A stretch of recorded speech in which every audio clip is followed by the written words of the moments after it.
Sa silangang bahagi ng Leyte, matatagpuan ang tahimik ngunit makasaysayang bayan ng Javier. Isang lupain na hinubog ng panahon, pakikibaka at pangarap ng mga mamamayan nito. Noong unang panahon, ang Javier ay kilala bilang Bugho, isang baryo na dating sakop ng Abuyog. Ang pangalang Bugho ay hango sa salitang binugho o sa lokal na dialect na buho, na ibig sabihin ay isang bukas na lugar sa gitna ng kagubataan, patunay na ang bayan ay minsang nababalot ng mayamang kagubatan at likas na yaman. Sa paglipas ng panahon, unti-unting umunlad ang pamayanan.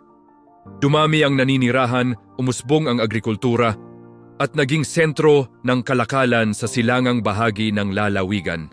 Dahil sa paglago nito, hinangad ng mga lider at mamamayan na maging ganap na bayan ng Bugho. Noong 1961, tuluyang nahiwalay ang Bugho mula sa Abuyog sa pamamagitan ng batas pambansa at ipinanganak ang bagong munisipalidad na Javier.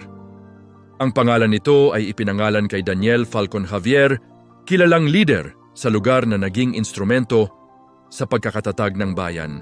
Bilang pagkilala sa kanyang ambag, ang dating Bugho ay naging Javier. Isang pangalan na sumisimbolo sa pamumuno at pag-asa. Sa mga sumunod na dekada, nanatiling agrikultural ang kabuhayan ng Javier. Ang malalawak na kapatagan nito ay naging tahanan ng palayan, niyugan at iba pang pananim. Ang kalikasan at kabundukan sa paligid ng bayan ay patuloy na nagbibigay buhay sa komunidad mula sa pagsasaka hanggang sa pang-araw-araw na pamumuhay. Ngunit higit sa yaman ng lupa, ang tunay na kasaysayan ng Javier ay nakaukit sa puso ng mga tao nito.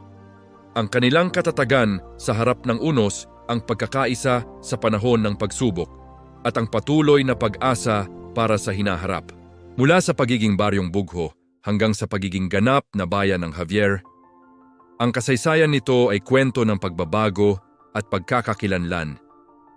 Isang patunay na ang bawat bayan, gaano man kaliit, ay may sariling ambag sa makulay na kasaysayan ng Pilipinas.